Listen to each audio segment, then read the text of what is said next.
नमस्कार दोस्तों, आज हम आपके लिए लेकर आए हैं सिविल सर्विसेज का भी पेपर हुआ था आज 2020 का। उसका ये बी सीरीज़ है, इसको हम डिस्कस करते हैं।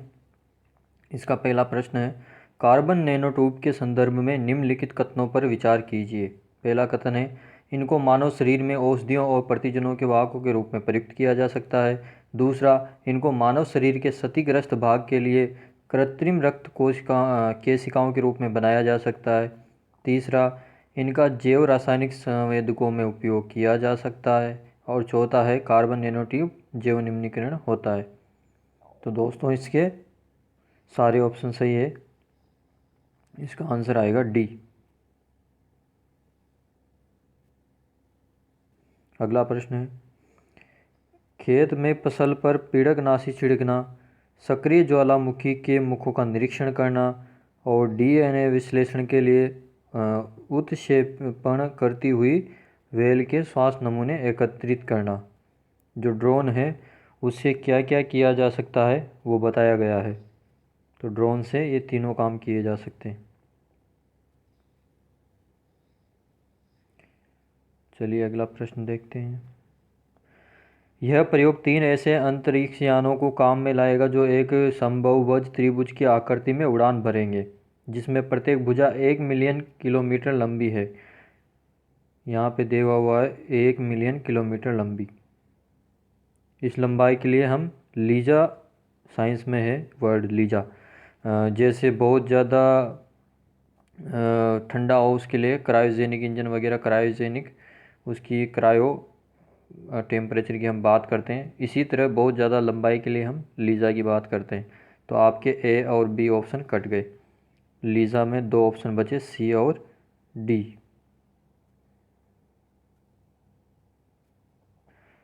तो इसके लिए जो था ये यानों की भी लेज़र चमक रही, ये इसके लिए कौन सा आंसर होगा इसका? ई लीज़ा या इवोल्व्ड लीज़ा, डी ऑप्शन सही होगा इसका। ये करंट में रहा हुआ है। इसके बाद है, भावी माता पिता के अंड या शुक्राणु उत्पन्न करने वाली कोशिकाओं में आनुवांशिक परिवर्तन किए जा सकते हैं।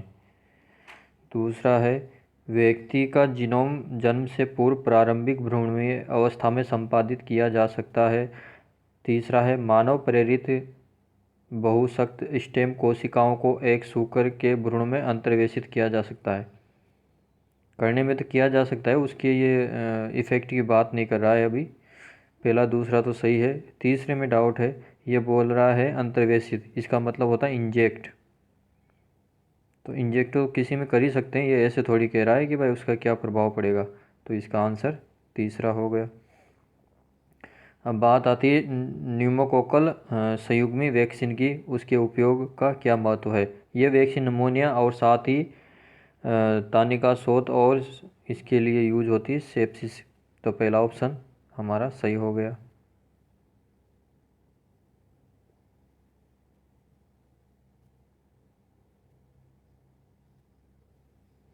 दूसरा है,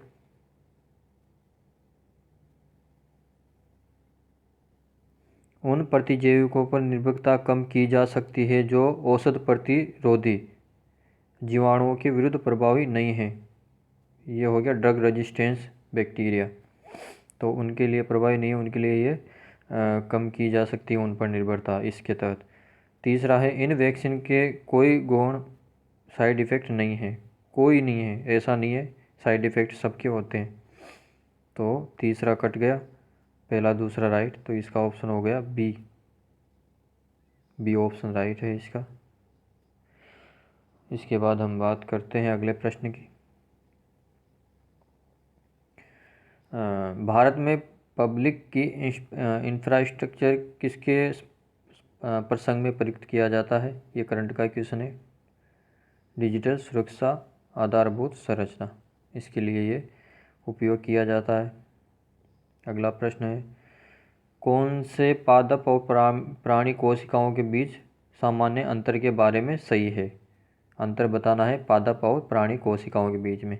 बेसिक का क्वेश्चन है, लगभग सब लोग कर सकते हैं इसको। पहला दे रखा है, पादप कोशिकाओं में सेलुलोज कोशिका भित्तियाँ होती है जबकि प्राणी कोशिकाओं में वे नहीं होती है। पहला सही है। पादप कोशिकाओं में प्लाज्मा झिल्ली नहीं होती, जबकि इसके विपरीत प्राणी कोशिकाओं में होती है। तो ये गलत है, दोनों में ही प्लाज्मा झिल्ली होती है। तीसरा है परिपक्व पादप कोशिका में एक वृहद रसधानी होती है, जबकि प्राणी कोशिका में अनेक छोटी रसधानियाँ होती है। तो जैसे दूसरा हम काटेंगे तो वैसे भी हमारे पास एक ही ऑप्शन बच जाता है, सी। तो हमारा आंसर हो गया सी, 1 और 3 सही है। चलिए अगला प्रश्न देखते हैं। निम्न में से कौन से कारक बेंजीन प्रदूषण उत्पन्न करते हैं? तो पहला है स्वचालित वाहन द्वारा निष्कासित पदार्थ और तंबाकू का धुआं। ये आपको देखते हैं, ये करते हैं। तो पहला दूसरा किस किस में आ रहे हैं वो देख लो साथ साथ में। तो पहला दूसरा इसके भी साथ है और इसके भी साथ है। तो आपका जो ये ऑप्शन कट गया, बी और सी ऑप्शन कट गया। अब चलिए आगे चेक करते हैं। हम देखेंगे चौथा और पांचवा चेक करते हैं। रोगन किए गए लकड़ी के फर्नीचर का उपयोग और पॉलीयूरेथेन में निर्मित उत्पाद। अच्छा, इनसे भी बेंजीन पॉल्यूशन होता है। तो हमारा ऑप्शन हो गया डी, इन सब से ही बेंजीन पॉल्यूशन होता है। ठीक है, अगला देखते हैं। यदि निकट भविष्य में दूसरा वैश्विक वित्तीय संकट, ये इकोनॉमी का क्वेश्चन है, वित्तीय संकट की बात की जा रही है। दूसरा,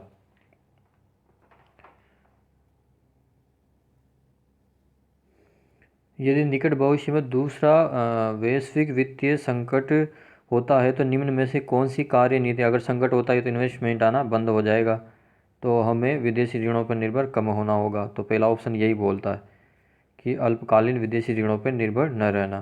तो ये सही हो गया। दूसरा है कुछ और विदेशी बैंकों का प्रारंभ करना। ये कथन भी सही है। तीसरा है पूंजी खाते में पूर्ण परिवर्तना को बनाए रखना। इसका कोई मतलब नहीं है। तो आंसर हो गया हमारा बी, पहला दूसरा राइट।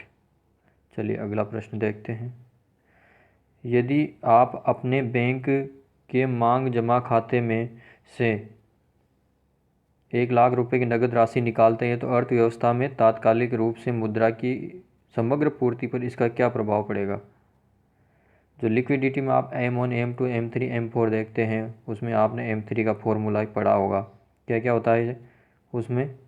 कैश होता है, कैश के बाद डिमांड डिपॉजिट होती है, उसके बाद टाइम डिपॉजिट होता है, टाइम डिपॉजिट। तो प्रश्न बोल रहा है हमारा कि डिमांड डिपॉजिट, ये जो है वो है डिमांड डिपॉजिट।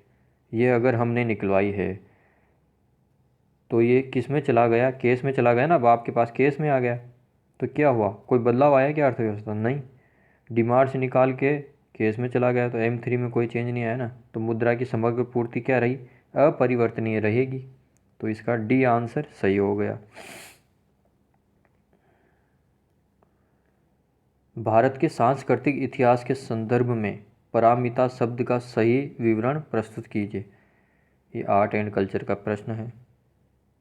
चलिए इसको डिस्कस करते हैं।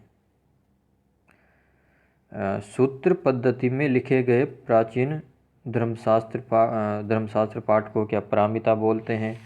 या फिर बी है वेदों के प्राधिकार को अस्वीकार करने वाले दार्शनिक संप्रदाय? या फिर सी है परिपूर्णता है जिनकी प्राप्ति से बोधिसत्व पथ प्रशस्त हुआ? या फिर डी है आरंभिक मध्यकालीन दक्षिण भारत की शक्तिशाली व्यापारी श्रेणियाँ? तो पूछा है पारमिता कौन होते हैं? तो पारमिता होते हैं परिपूर्णताएं जिनकी प्राप्ति से बोधिसत्व पथ प्रशस्त हुआ। तो इसका आंसर हो गया हमारा सी। चलिए अगला प्रश्न डिस्कस करते हैं। अगला प्रश्न है भारतीय इतिहास के संदर्भ में 1884 का रखमाबाई मुकदमा किस पर केंद्रित था? महिला का शिक्षा पाने के अधिकार पर, या फिर सहमति की आयु पर, या फिर दाम्पत्य अधिकारों का प्रतिस्थापन पर? तो इसका सही आंसर है सी, 1 और 3। उस टाइम पर आपने 1884 के आसपास देखे होंगे ईश्वर चंद्र विद्यासागर वगैरह थे, और भी थे कर्वे वगैरह, उन्होंने काफ़ी विश्वविद्यालयों की स्थापना की गई थी। तो उस तरीके से भी अगर इसको देखा जाए तो पहला और तीसरा आंसर सही है इसका सी। चलिए अगला प्रश्न है, किस कारण से भारत में 20वीं शताब्दी के आरंभ में नील की खेती का आस हुआ? नील की खेती का आस क्यों हुआ 20वीं शताब्दी के आरंभ में, यानी कि 1800 नहीं, 1900 से 1950 की बात कर रहा है।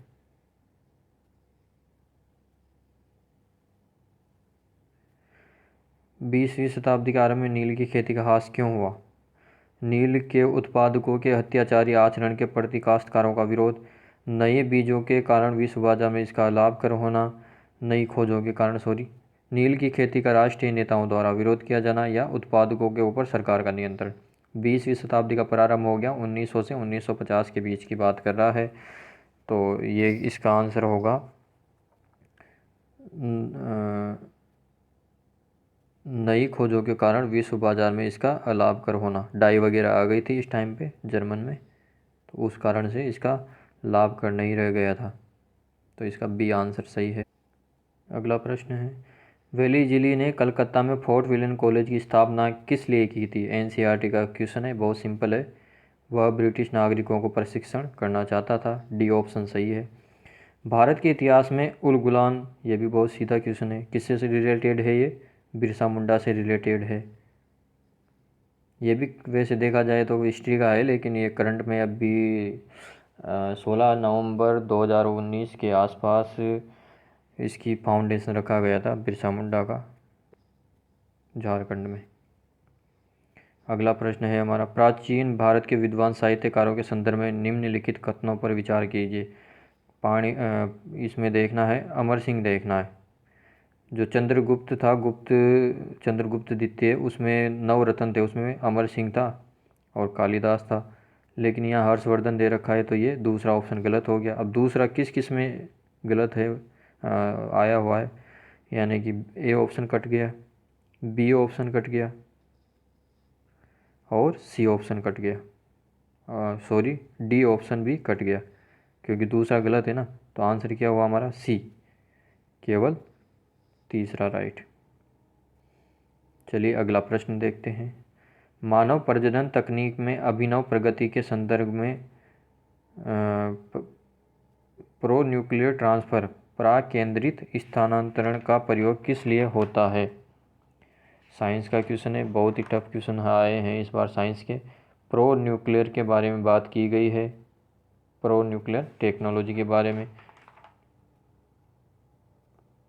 पहला ऑप्शन है इन विट्रो अंड के निषेचन के लिए दाता शुक्राणु का उपयोग। बी ऑप्शन है शुक्राणु उत्पन्न करने वाली कोशिकाओं का आनुवांशिक रूपांतरण। सी ऑप्शन है स्टेम कोशिकाओं का कार्यात्मक भ्रूणों में विकास। डी ऑप्शन है संतान में सूत्रकणिका वाले रोगों का निरोध। तो प्रो न्यूक्लियर ट्रांसफ़र जो टेक्नोलॉजी है, ये बेसिकली 3 पेरेंट बेबी में करंट में रहा था ये चर्चा में, तो इसका आंसर हो गया डी, संतान में सूत्रकणिका वाले रोगों का निरोध। 3 पेरेंट बेबी थे, उसमें ये करंट में रहा था। विकास की वर्तमान स्थिति में आर्टिफिशियल इंटेलिजेंस या कृत्रिम बुद्धिमत्ता की यहाँ पे बात की जा रही है, और इसमें से कौन से कथन सही है वो चुनना है। तो ये सारे कथन सही है। आर्टिफिशियल इंटेलिजेंस के तहत कुछ भी किया जा सकता है, ये जो दे रखे हैं इन ऑप्शन में से। इसके बाद आता है दृश्य प्रकाश संचार यानी कि VLC तकनीक की बात की जाती है। विजिबल लाइट पहला ऑप्शन है, ये पड़ता है हमारे विजिबल लाइट में, तो इसके आंसर है दूसरा। देखते हैं VLC को दीर्घप्रासी प्रकाशी बेतार संचार, लाइफाई हो गया वो, तो इसके लिए तो दूसरा गलत हो गया हमारा। तो दूसरा किस किस में है वो देख लेते हैं। अगर दूसरा एलिमिनेट करते हैं तो ए गया, बी गया और डी गया, तो आंसर हो गया सी, 1 3 4। चलिए अगला प्रश्न देखते हैं, ब्लॉकचेन तकनीक के संदर्भ में निम्नलिखित कथनों पर विचार करना है। यह एक सार्वजनिक खाता है जिसका हर कोई निरीक्षण कर सकता है, परंतु कोई भी एक उपभोक्ता नियंत्रित नहीं करता है। ब्लॉकचेन के बारे में बोला गया है। दूसरा है ब्लॉकचेन की संरचना और अभिकल्प ऐसा है कि इसका समूचा डेटा केवल क्रिप्टो करेंसी के विषय में है। केवल क्रिप्टो करेंसी बोला है, केवल नहीं है क्रिप्टो करेंसी। दूसरा गलत हो गया।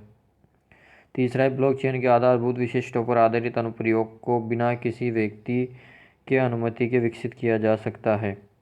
अगर हम दूसरा ऑप्शन काटते हैं तो बी और सी हमारे कट जाता है। और सी तीसरा है ब्लॉकचेन के आधारभूत विशिष्टों पर आधारित अनुप्रयोगों को बिना किसी अनुमति के विकसित किया जा सकता है। तीसरा गलत है, तो इसका आंसर हो गया केवल ए, केवल एक सही। अगला प्रश्न है, संसदीय व्यवस्था वाली सरकार वह होती है जिसमें, ऐसा ही पहले क्वेश्चन आया हुआ है सरकार के बारे में, उसमें ये था कि संसदीय सरकार या लोकतांत्रिक सरकार ऐसा था, तो वो लोकसभा के प्रति उत्तरदायी उसमें ऑप्शन थे। लैंग्वेज थोड़ा चेंज है, बाकी सिंपल क्वेश्चन है। इसका आंसर हो जाएगा बी, संसद के प्रति उत्तरदायी होती है और संसद द्वारा हटाई जा सकती है। भारत के संविधान का कौन सा भाग कल्याणकारी राज्य के आदर्श की घोषणा करता है? ये राज्य का नीति निर्देशक तत्व करता है। सिंपल क्वेश्चन है। मूल ढांचे, अच्छा क्वेश्चन आएगा। भारत के संविधान अपने मूल ढांचे के संघवाद, पंथ निरपेक्ष मूल अधिकार तथा लोकतंत्र के रूप में परिभाषित करता है। मूल ढांचा भारतीय संविधान परिभाषित नहीं करता। मूल ढांचे का कंसेप्ट कहाँ से आया? ये किसी अनुच्छेद में पहले से डाला गया है क्या? नहीं डाला गया ना। ये कहाँ से आया था? केशवानंद भारती से मूल ढांचे का कंसेप्ट आया। तो ये बोल रहा है कि भारत का संविधान अपने मूल ढांचे को परिभाषित करता है, नहीं करता है परिभाषित भारत का संविधान। किसी अनुच्छेद में ये नहीं कहा गया कि हम इस चीज़ को मूल ढांचा मानेगा। समय समय पर सुप्रीम कोर्ट डिसाइड करता है, कुछ चीज़ों को डाल देता है कि हाँ ये चीज़ें मूल ढांचे में। अब मूल ढांचे का कंसेप्ट आया था केशवानंद भारती से। पहला कथन गलत हो गया। दूसरा कथन है, भारत का संविधान नागरिकों को स्वतंत्रता तथा उन आदर्शों जिन पर संविधान आधारित है की सुरक्षा हेतु न्यायिक पुनरावलोकन की व्यवस्था करता है। संविधान ऐसी व्यवस्था नहीं करता है। न्यायिक पुनरावलोकन का कंसेप्ट भी सुप्रीम कोर्ट ने जनरेट किया है।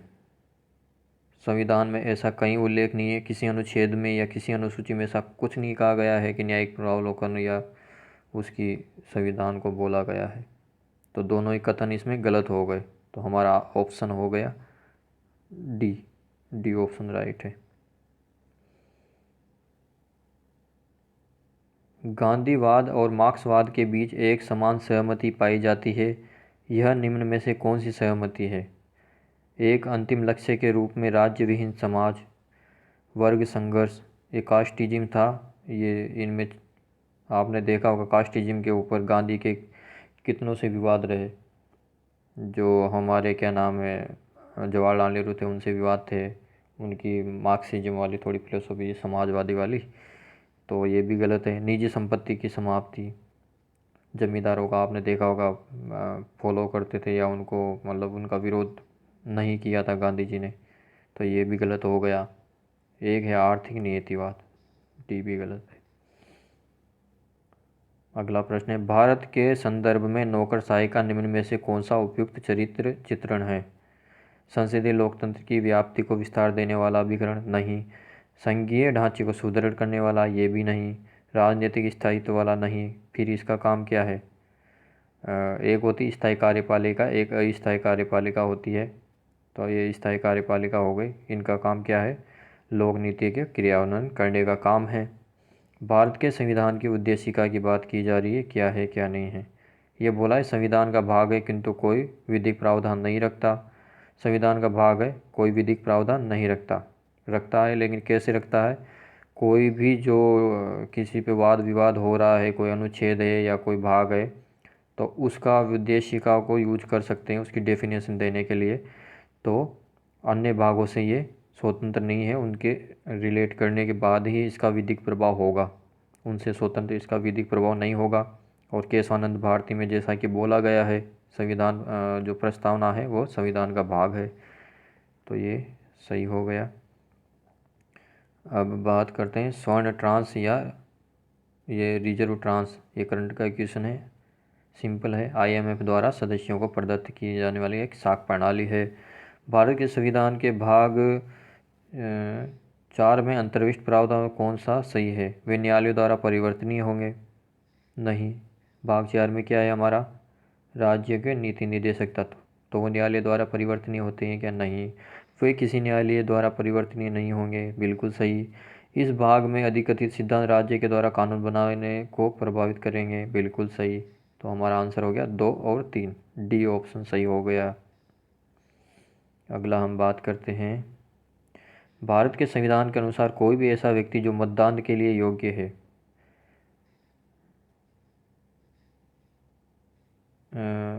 किसी राज्य में 6 माह के लिए मंत्री बनाया जा सकता है, तब भी जबकि वह उस राज्य के विधानमंडल का सदस्य नहीं है। दूसरा कथन है लोक अधिनियम ये दे रखा है। तो इसमें पहली बात तो क्या बोली है, कोई भी ऐसा व्यक्ति जो मतदान के योग्य है। मतदान के योग्य कब हो जाता है? 18 साल में हो जाता है। लेकिन मंत्री बनने के लिए उसको क्या होना चाहिए? एमएलए होना जरूरी है, और एमएलए बनने के लिए उम्र कितनी है? 25 साल। तो इसको बहुत ही ध्यान से आपको कूट को पढ़ना था, पहले वाले को। हालांकि 6 महीने के लिए बन सकता है, लेकिन उसकी उम्र कम से कम 25 होनी चाहिए, न कि मतदान के बाद ही जस्ट बन जाएगा। तो पहला कथन गलत। दूसरा है लोक प्रतिनिधित्व अधिनियम 1951 के अनुसार कोई भी ऐसा व्यक्ति जो दांडिक अपराध के अंतर्गत दोषी पाया गया है, जिसे 5 वर्ष के लिए कारावास का दंड दिया गया है, चुनाव लड़ने के लिए स्थायी तौर पर निरस्त होगा, नहीं होगा। तो आंसर हो गया हमारा न तो 1 न 2, डी आंसर सही है इसका।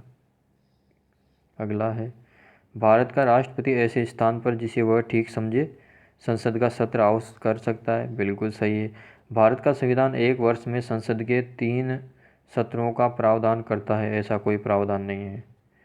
1 वर्ष में दिनों की कोई न्यूनतम संख्या निर्धारित नहीं की गई है जब संसद चलना हो। बिल्कुल सही है। कोई ऐसे निर्धारित नहीं किया है कि इतना दिन या इस दिन से इस दिन तक संसद चलेगी। तो आंसर हो गया हमारा पहला और तीसरा सी।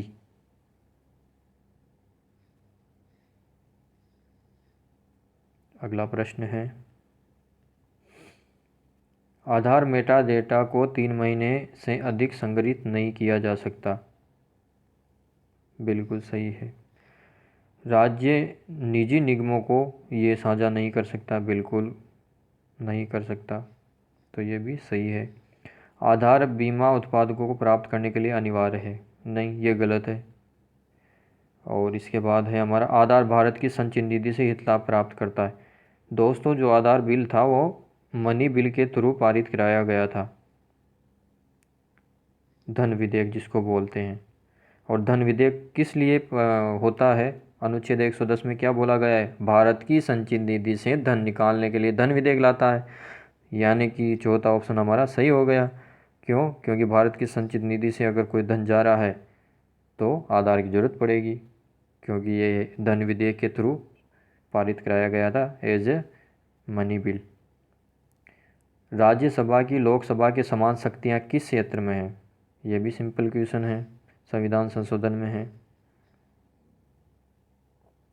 अगला प्रश्न है, संसद सदस्य स्थानीय क्षेत्र विकास योजना के अंतर्गत निम्न कथनों में से कौन सा कथन सही है?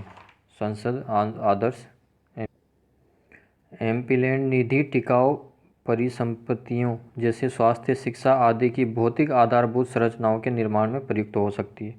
बिल्कुल सही कथन है, ये प्रयुक्त हो सकती है। दूसरा है, प्रत्येक सांसद की निधि का एक निश्चित अंश अनुसूचित जाति जनजाति संख्या के लाभार्थी को प्रयुक्त होना आवश्यक है, ऐसा प्रावधान है इसमें एमपी लैंड में। तीसरा है, एमपी लैंड्स निधियां वार्षिक आधार पर स्वीकृत की जाती है और अप्रयुक्त निधि को अगले वर्ष के लिए नहीं, अगर बच गई तो ये अगले वर्ष किया जा सकता है, तो ये कथन गलत है। चौथा है, क्रियान्वित हो रहे सभी कार्यों में से कम 10% कार्यों का जिला प्राधिकारी द्वारा प्रतिवर्ष निरीक्षण करना अनिवार्य है। तो इसका आंसर हो गया हमारा 1, 2 और 4, डी आंसर सही है। अगला है, निम्नलिखित मूल अधिकारों के किस वर्ग में अस्पृश्यता के? बिल्कुल सिंपल क्वेश्चन है, समता का अधिकार है। जो समता का अधिकार है वो कहाँ से कहाँ तक है? अनुच्छेद 14 से 18 तक। और जो इसका है क्या अस्पष्टता वाला है 17वां। तो इस तरह ये समता के अधिकार में आता है। न्यायपालिका का कार्यपालिका से पृथक्करण कौन से में है? 50वें अनुच्छेद में है। 50वां अनुच्छेद किसके अंतर्गत आता है? राज्य के नीति निर्देशक तत्वों के अंतर्गत आता है। चलिए अगला प्रश्न देखते हैं। वित्त मंत्री बजट प्रस्तुत करते समय वो दे रखा है, ये किस लिए होता है? एफआरबीएम के तहत होता है, राजकोषीय उत्तरदायित्व और बजट प्रबंधन अधिनियम 2003 के प्रावधानों के तहत। संवैधानिक सरकार क्या होती है? सीमित सरकार होती है। सीमित कौन करता है? भारत का संविधान। अनलिमिटेड नहीं होती है, इस पर प्रतिबंध आरोपित किए जाते हैं संविधान द्वारा, असीमित नहीं बनाया जाता सरकार को। तो ये हो गया। अगला प्रश्न है, मूल अधिकारों के अतिरिक्त भारत के संविधान का कौन सा भाग मानवाधिकार सार्वभौमिक घोषणा? तो इसमें ये तीनों ही है, उद्देशिका, राज्य के नीति निर्देशक तत्व और मूल कर्तव्य। तो इसका आंसर हमारा डी है। अगला प्रश्न है, भारत में विधिक सेवा प्रदान करने वाले प्राधिकरण निम्न में से किस प्रकार के नागरिकों को निःशुल्क सेवाएं प्राप्त? नालसा और सालसा की बात हो रही है। पहला सही है, दूसरा गलत है, तीसरा गलत है, चौथा है सभी वरिष्ठ नागरिकों को, चौथा सही है। हमारा आंसर हो गया डी। लक्ष्मीकांत में से पढ़ लेना इसको भाई। ये आईआर का प्रश्न है। आलमा आटा घोषणा दे रखी है, किसके लिए है? अगला है करंट का क्वेश्चन है ये भी। आलमा आटा घोषणा है लोगों के स्वास्थ्य की देखभाल से संबंधित था, बिल्कुल सही है। हेग समझौता जैविक और रासायनिक शास्त्र, गलत। तो पहला सही, दूसरा गलत। तीसरा है तलानोवा संवाद, वैश्विक जलवायु परिवर्तन, सही। अंडर 2 गठबंधन बाल अधिकार, गलत। तो इसका आंसर हो गया हमारा पहला और तीसरा सही, सी ऑप्शन सही है। अगला प्रश्न देखते हैं। भारत के इतिहास के संदर्भ में निम्नलिखित कथनों पर विचार करना है। पहला है औरंग राजकोष का प्रभारी, दूसरा है बेयान ईस्ट इंडिया कंपनी का भारतीय एजेंट, या फिर तीसरा है मिरासीदार राज्य का नामित राजस्व दाता। तो इसका सही जवाब है 2 और 3।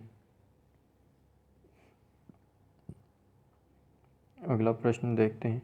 भारत के धार्मिक इतिहास के संदर्भ में निम्नलिखित कथनों पर विचार करना है। स्थायी वीरवादी, और फिर इसके बाद है ये दे रखा है महायान बौद्ध धर्म से संबंधित है। दूसरा है लोकोत्तरवादी संप्रदाय बौद्ध धर्म के महासंघिक संप्रदाय की एक शाखा है। तीसरा है महासंघिकों द्वारा बुद्ध के देवताओं ने महायान बौद्ध धर्म को प्रोत्साहित किया। तो इसका सही जवाब होगा दूसरा और तीसरा।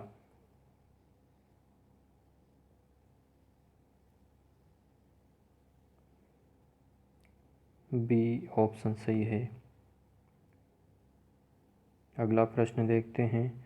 निम्न में से कौन सा कथन औद्योगिक क्रांति द्वारा 19वीं शताब्दी के पूर्वार्ध में, 19वीं शताब्दी का पूर्वार्ध मतलब 1800 से 1850, इसकी बात कर रहा है। भारतीय दस्तकारी उद्योग नष्ट हो गए थे, बिल्कुल सही जवाब है। भारत के वस्त्र उद्योग में मशीनों की बड़ी संख्या में प्रवेश हुआ था, नहीं। देश के अनेक भागों में रेलवे लाइन बचाई गई थी, नहीं। पहली रेलवे लाइन आपको पता होगा 1853 में बचाई गई थी।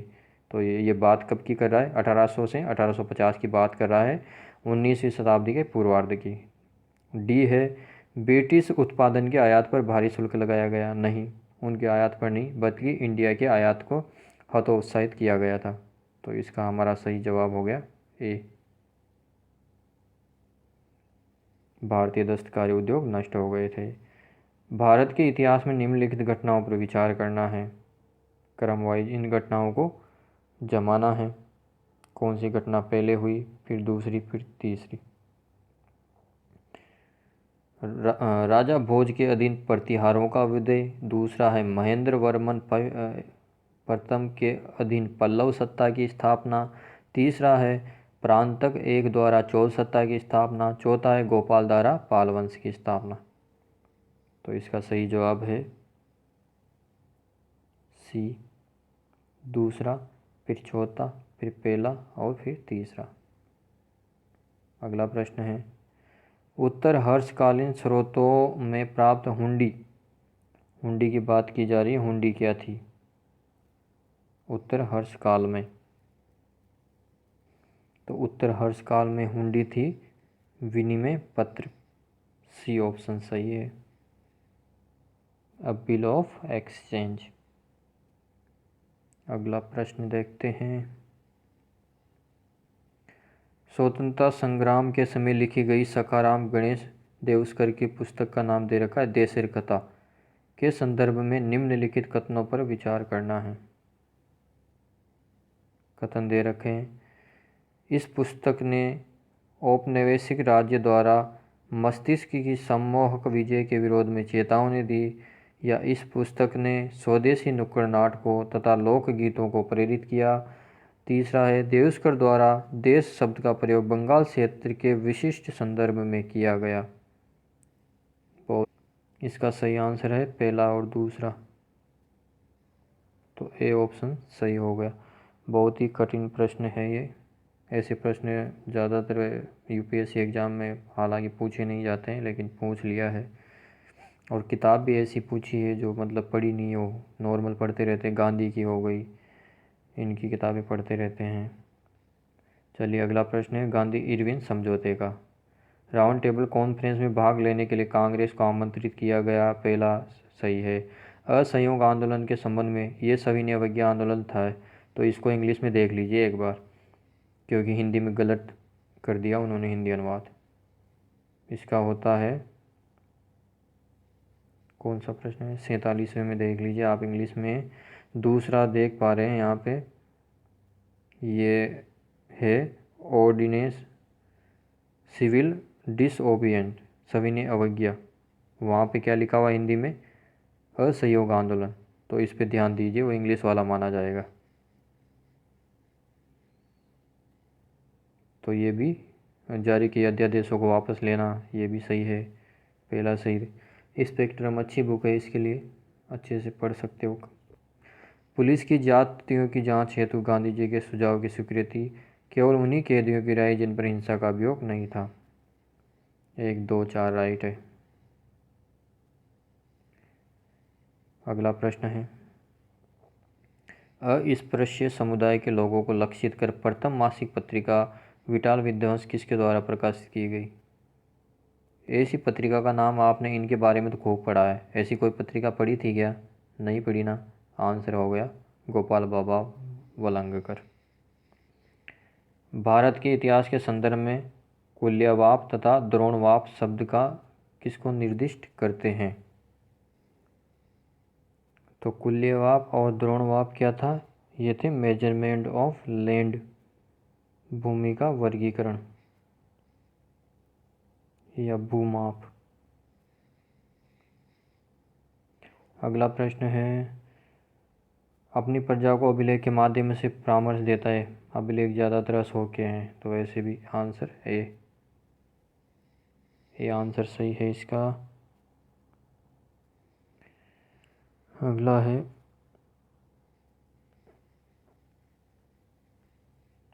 कृषि में फर्टिगेशन के क्या लाभ हैं? पहला दे रखा है सिंचाई जल की क्षारीयता का नियंत्रण संभव। दूसरा दे रखा है रॉक फॉस्फेट और सभी अन्य फॉस्फेट उर्वरकों का सफलता के साथ अनुप्रयोग संभव। अन्य सभी नहीं है, दूसरा। चलिए एलिमिनेट करते हैं अब दूसरे को, किस किस में दूसरा आया हुआ है।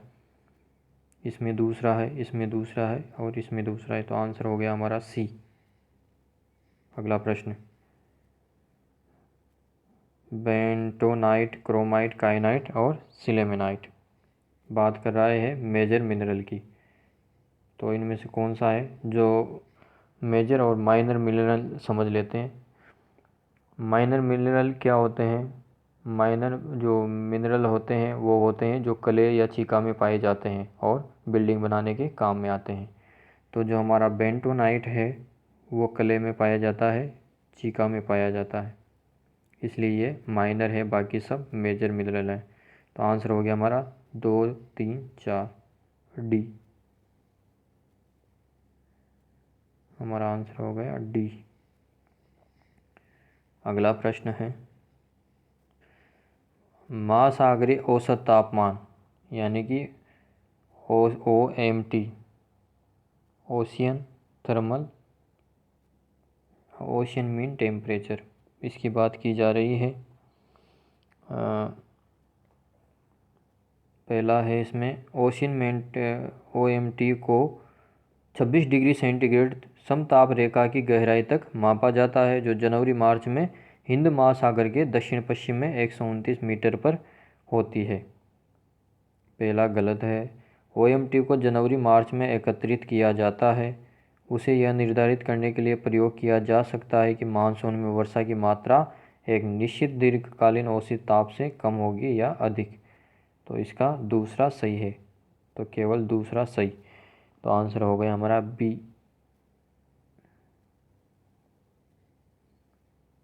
अगला प्रश्न है, भारत में रासायनिक उर्वरकों के संदर्भ में निम्न कथनों पर विचार करना है।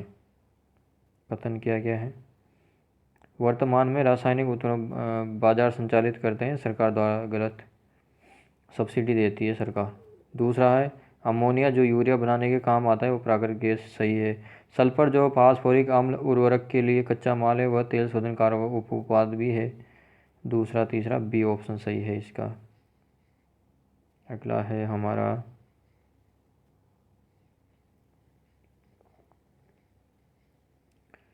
मरी उद्यान की बात की जा रही है। 2 जिलों में स्थित है, कौन कौन से? जैसलमेर, बाड़मेर। उद्यान के अंदर कोई मानववास नहीं है। यह ग्रेट इंडियन बर्ड यानी कि गोडावण प्राकृतिक आवास है, ये भी सही है।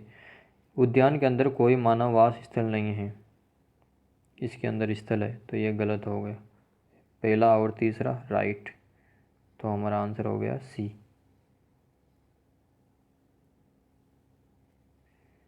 अगला प्रश्न है, सियाचिन हिमनद कहाँ है? सिंपल क्वेश्चन है, नुब्रा घाटी के उत्तर में है।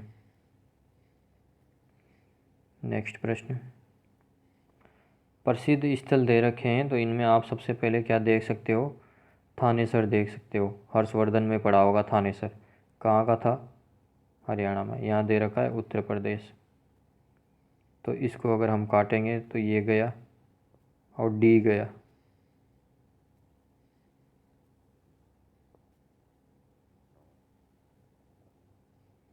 अब बाकी के प्रश्नों को देख लेते हैं, ऑप्शन को चेक कर लेते हैं बाकी के। पहला है भीलसा, ये मध्य प्रदेश में पड़ता है, बिल्कुल सही। और द्वार समुद्र, ये महाराष्ट्र में है क्या? नहीं। गिरिनगर, ये गुजरात में है, बिल्कुल सही। तो पहला तीसरा हमारा आंसर हो गया ए, पहला और तीसरा। केंद्रीय भूजल प्राधिकरण ने भारत के 36% जिलों को, आपसे वैसे यूपीएससी आंकड़े रखने की नहीं कहता कितने परसेंट है, तो ये है। और यहाँ पे दे रखा है संकटपूर्ण क्रिटिकल, किसने? केंद्रीय भूजल प्राधिकरण, CGWA। और यहाँ पे दे रखा है कि पर्यावरण संरक्षण अधिनियम, तो ये तो सही है। अगर दूसरा सही है तो आप ऑप्शन में देख पा रहे हैं दूसरा कहाँ है, यहाँ है, यहाँ है। पहले के साथ दूसरा तो नहीं है ना किसी भी में? नहीं, मतलब पहला ऑप्शन तो आएगा नहीं। तो ऐसे भी कर सकते हो आप, ऐसे कंफ्यूज नहीं होना कि 36% है या 35 है, ये थोड़ा कम है, 36 नहीं है। तो इस तरह ऑप्शन एलिमिनेशन मेथड कर सकते हैं हम। इसके बाद है, विश्व के भूजल सिंचाई के अंतर्गत सबसे अधिक भारत का आता है विश्व में स्थान। हम चाइना को क्रॉस कर गए हैं, भारत का फर्स्ट में आ गया है इसमें। तो हमारा आंसर हो गया 1 और 3, 1 और 3।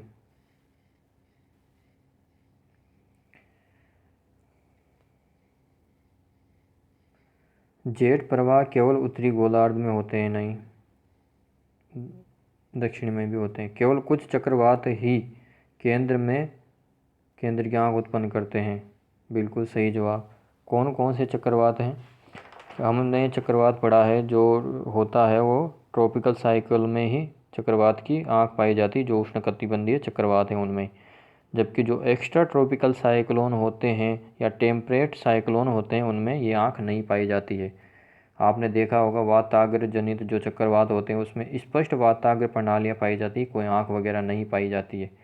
जबकि उष्णकटिबंधीय चक्रवात में स्पष्ट वाताग्र प्रणालियाँ नहीं पाई जाती है और ये एक लो प्रेशर होता है चक्रवात की आँख, उसके चारों ओर बहुत ही वर्ताकार घूमती रहती है हवाएं। और हमारा तीसरा है चक्रवात की वाताक्षी, इसको चक्रवात की आँख बोलते हैं भाई। देखो हिंदी बहुत ही टफ कर रखी है इसने। इसके अंदर तापमान आसपास के तापमान से 10 डिग्री कम होता है। पहली बात तो इसको तापमान कहाँ से, संगणन की गुप्त ऊष्मा से मिलता है और ऐसे कोई मेजरमेंट कर नहीं सकता, तो ये कॉमन सेंस से भी थोड़ा देखा जाए तो तीसरा गलत है, तो केवल दूसरा सही है। अगला प्रश्न है बाघ आरक्षित क्षेत्रों में क्रांतिक बाघ आवास के अंतर्गत सबसे बड़ा क्षेत्र कौन सा है? इसमें आप सारे ऑप्शन देख रहे होंगे, सब बाघ आरक्षित है, लेकिन सबसे बड़ा इंडिया में नागार्जुन श्रीशैलम वाला बाघ आरक्षित क्षेत्र है। यदि किसी पौधे की विशिष्ट जाति को वन्यजीव सुरक्षा अधिनियम 1972 की अनुसूची 6 में रखा जाता है तो इसका मतलब क्या होता है? इसका मतलब ये होता है कि किसी भी परिस्थिति में आप उसकी खेती नहीं कर सकते। बी ऑप्शन सही है इसका। प्राचीन भारतीय गुप्त राजवंश के समय के संदर्भ में नगर घंटाशाला और ये है कंदुरा और चोल किसके लिए विख्यात थे? ये थे पोर्ट के लिए, जो विदेशी व्यापार करने के बंदरगाह हैं उनके लिए ये विख्यात थे। काफ़ी व्यापार होता था गुप्त काल में वैसे भी देखा जाए तो। अब हम बात करते हैं शून्य जुताई या जीरो टिलेज की। इसमें ये सारे कथन सही है इसके। ये एनसीईआरटी या फिर आप दृष्टि की पर्यावरण की बुक है उसमें लास्ट में दे रखा है, सतत कृषि वगैरह है उसमें, तो वहाँ से आप इसको पढ़ सकते हैं। अगला प्रश्न है जैव ईंधन की राष्ट्रीय नीति के अनुसार जैव ईंधन के उत्पादन के लिए निम्न में से किसका उपयोग कच्चे माल के रूप में किया जा सकता है? पहला है कसावा और क्षतिग्रस्त गेहूं के दाने, तीसरा है मूंगफली, चौथा है कुल्थी, पांचवा है सड़ा आलू, छठा है चुकंदर। बायोफ्यूल की बात कर रहा। तीसरा देख रहे होंगे आप मूंगफली के बीज, इनका उपयोग नहीं कर सकते। और चौथा दे रखा है कुल्थी हॉर्स ग्राम, इसका भी उपयोग नहीं कर सकते। तो हमारा आंसर हो गया ए 1 2 5 6। निम्न में से कौन कार्बन के सामाजिक मूल्य पद का सर्वोत्तम रूप से वर्णन करता है?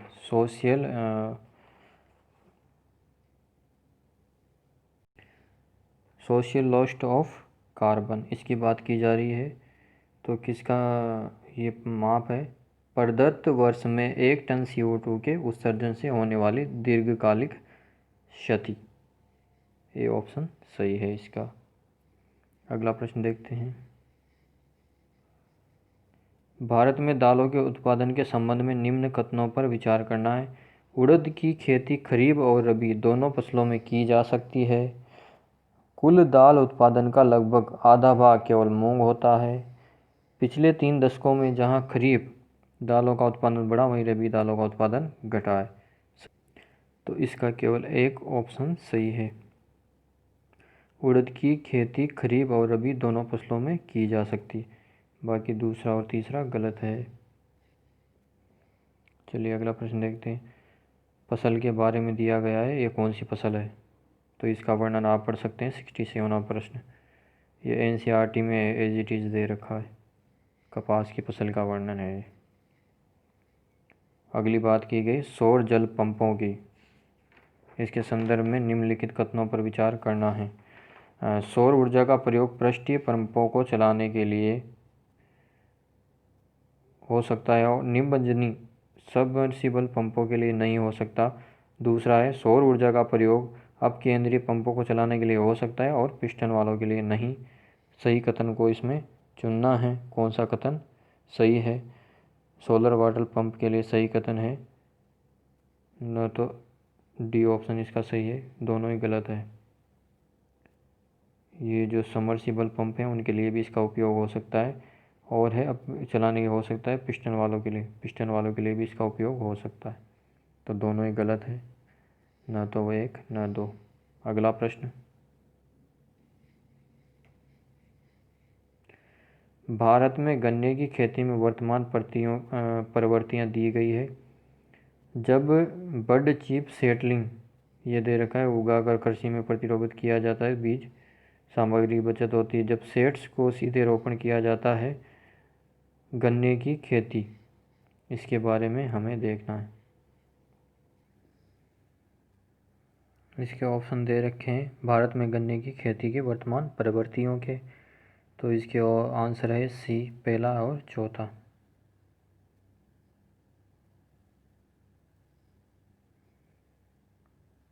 भारत में निम्नलिखित में से किस या किन पद्धतियों को पारितंत्र अनुकूली कृषि माना गया है? इसका देखते हैं इंग्लिश में। पारितंत्र अनुकूल का मतलब क्या होता है? Is considered the eco friendly agriculture की बात ये कर रहा है, किसको इको फ्रेंडली एग्रीकल्चर माना गया है।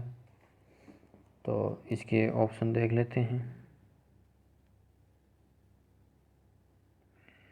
पहला है फसल विविध रूपण, दूसरा है सिंब आधिक्य, तीसरा है टेंसियोमीटर का प्रयोग, चौथा है ऊर्ध्वाधर कृषि।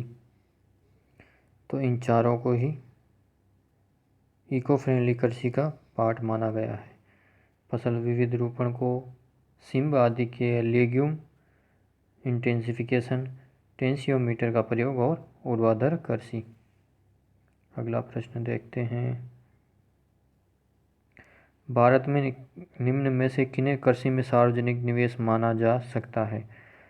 सभी फसलों के कृषि उत्पादन के लिए न्यूनतम समर्थन मूल्य निर्धारित करना, प्राथमिक कृषि साख समितियों का कंप्यूटरीकरण, या फिर सामाजिक पूंजी विकास, कृषकों की चौथा है कृषकों को निःशुल्क बिजली की आपूर्ति, या फिर बैंकिंग प्रणाली द्वारा कृषि ऋण की माफ़ी, या फिर सरकारों द्वारा शीतागार सुविधाओं को स्थापित करना। तो कौन कौन सी सार्वजनिक निवेश माना जाता है कृषि में? तो ये सारे जो निवेश हैं, पहला, दूसरा, तीसरा, चौथा, पाँचवा, छठा, ये सब सार्वजनिक निवेश हैं खेती के अंडर में। तो डी आंसर सही हो गया इसका हमारा। भारत में फर्म के ब्याज इंटरेस्ट कवरेज रेशो, इसकी बात की जा रही, ये क्या होता है? तो इसका आंसर है पहला और दूसरा राइट है, ए ऑप्शन इसका सही है, इंटरेस्ट कवरेज रेशो का। अगला प्रश्न है, हाल ही में कौन सी नीतियां भारत में चावल के मूल्य को प्रभावित कर रही है? कौन सी नीतियां हैं जो चावल के मूल्य को प्रभावित कर रही है? तो इसका आंसर है हमारा 1, 3 और 4, बी। अगला है, पिछले दशक में भारत श्रीलंका व्यापार के मूल्य में सतत वृद्धि हुई है। भारत और श्रीलंका के व्यापार के बारे में यहाँ पे बताया गया है। अगला कोट है, भारत और बांग्लादेश के बीच होने वाले व्यापार कपड़े और कपड़े से बनी चीज़ों का व्यापार प्रमुख है। अगला है, पिछले 5 वर्षों में दक्षिण एशिया में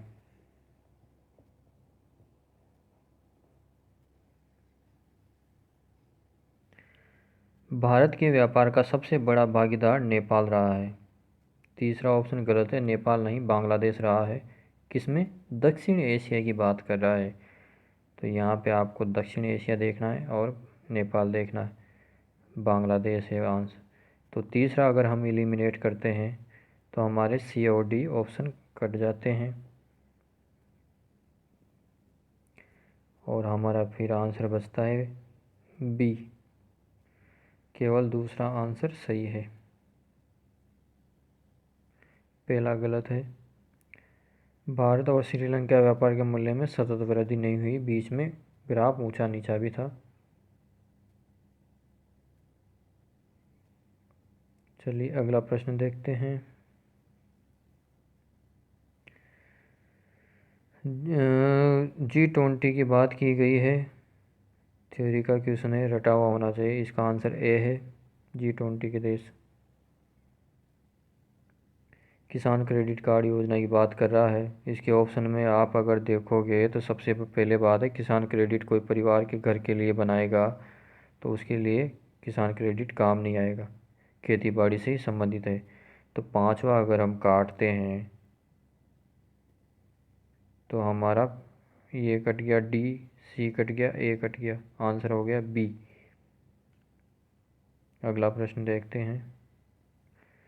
खाद्य वस्तुओं का उपभोक्ता मूल्य सूचकांक, WPI और CPI के बारे में बात हो रही है। इकोनॉमी का बहुत अच्छा क्वेश्चन है, सिंपल भी है। इसका आंसर होगा पहला और दूसरा राइट, ए ऑप्शन सही है इसका।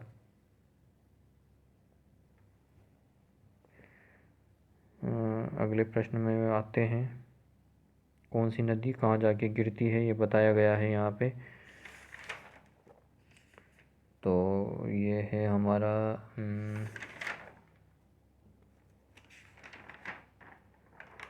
मेकोंग को दे रखा है, अंडमान निकोबार द्वीप में। इसका आंसर आएगा हमारा सी, तीसरा और चौथा राइट है इसका।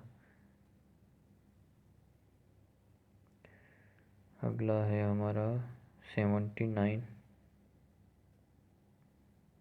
सभी अनाजों, दालों, तिलहनों का न्यूनतम समर्थन मूल्य MSP पर प्रापण खरीद भारत के किसी भी राज्य या यूनियन टेरिटरी में असीमित होता है। MSP की बात की गई है, तो ये असीमित होता है क्या या कुछ होता है? इसका आंसर हो गया ना तो पहला सही है ना दूसरा सही है, डी। अगला प्रश्न है, भारतीय अर्थव्यवस्था के संदर्भ में वाणिज्य पत्र, कॉमर्शियल पेपर की बात करनी है। तो ये क्या होते हैं कॉमर्शियल पेपर भारतीय अर्थव्यवस्था के संबंध में? इसमें कोड दे रखे हैं। इसका आंसर सही है, पहला और तीसरा। सही आंसर है इसका पहला और तीसरा, सी आंसर सही है।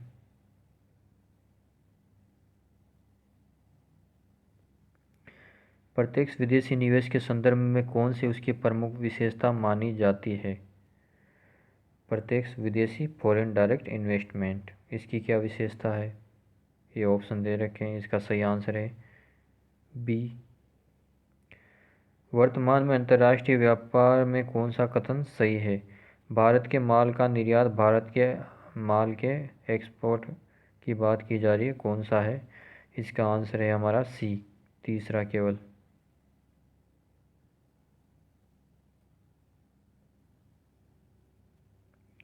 कभी कभी समाचारों में आने वाला जो वेस्ट टेक्सास इंटरमीडिएट है वो किसके लिए था? ये करंट का क्वेश्चन है, कच्चे तेल के लिए था, कच्चे तेल के लिए।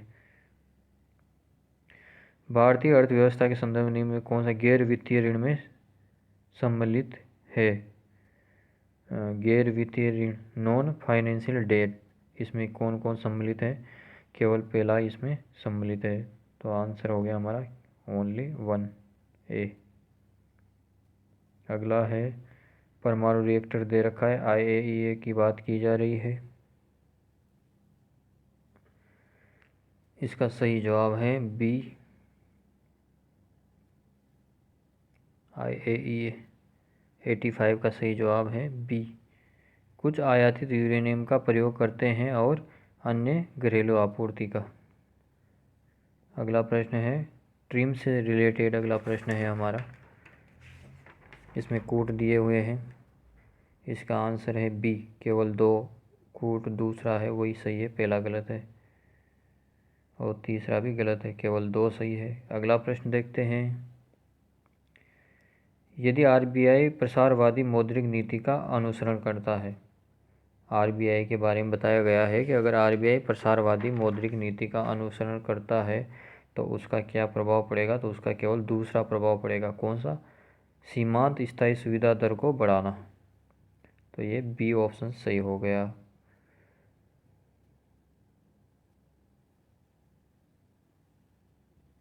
उन्नीस के जो आर्थिक उदारीकरण था उसके बारे में यहाँ पे कोट दिए गए हैं और इनमें से आपको सही कोट चुनना है। क्वेश्चन नंबर है 88, इसका आंसर सही है, ए ऑप्शन सही है, पहला और दूसरा राइट है केवल। 80, 88, 89 की बात हम करेंगे अब। 89 है, कृषि DCCB की बात की जा रही है, इसके बारे में कोट है, पहला कोट गलत है, दूसरा सही है, आंसर हो गया बी। अगला प्रश्न है, भारत में किसी व्यक्ति के साइबर बीमा कराने में निधि की हानि की भरपाई और अन्य लाभों के अतिरिक्त सामान्य कौन कौन से लाभ दिए जाते हैं? साइबर इंश्योरेंस के बारे में 90 क्वेश्चन दे रखा है, इसमें कोट दिए हुए हैं, इनमें से सही कोट को चुनना है। तो इसका आंसर है हमारा 1, 3 और 4, यानी कि बी ऑप्शन सही है। अगला प्रश्न है, भारत के सांस्कृतिक इतिहास के संदर्भ में दिया गया है, परिव्रजक कौन है, परित्यागी कौन है, भ्रमणकारी कौन है और ये कौन है, इनको सही से मिलान करना है। तो हमारा इसमें सही जवाब हो गया पहला और तीसरा, यानी कि बी ऑप्शन सही हो गया, दूसरा गलत है। हाथियों की बात की जा रही है, हाथियों के समूह के नेतृत्व मादा करती है, सही है। हाथी की अधिकतम गर्भावधि 22 माह, ये भी सही है। सामान्यतः हाथी 4 वर्ष की आयु तक बच्चे पैदा करने की क्षमता रखते हैं, इससे भी ज़्यादा रखते हैं, तीसरा गलत है। भारत में राज्यों के हाथियों की संख्या केरल में ज़्यादा है, नहीं कर्नाटक में ज़्यादा है। तो चौथे को देखा जाए तो ये कट गए, ये कट गए, बी गया, डी गया और दूसरा भी गलत है, 40 से ज़्यादा हो सकता है, तो ए भी गया। तो आंसर हो गया केवल तीसरा राइट, सॉरी, हाँ तीसरा गलत है, तो तीसरा कट गया।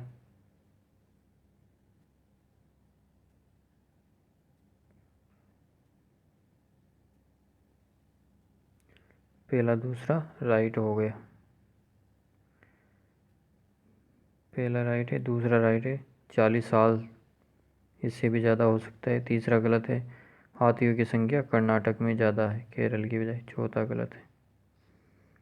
चलिए अगला प्रश्न देखते हैं, कौन सा संरक्षित क्षेत्र कावेरी बेसिन में स्थित है? कौन सा है? जो पापीकोंडा है वो गोदावरी में है, बाकी 1, 3, 4 जो है वो कावेरी में स्थित हैं, तो सी आंसर सही हो गया। भारत की जैव विविधता के संदर्भ में सिलोन फ्रॉगमाओ से ये दे रखे हैं और ये पता करना है ये किससे संबंधित है। तो ये संबंधित है पक्षी से, बर्ड से।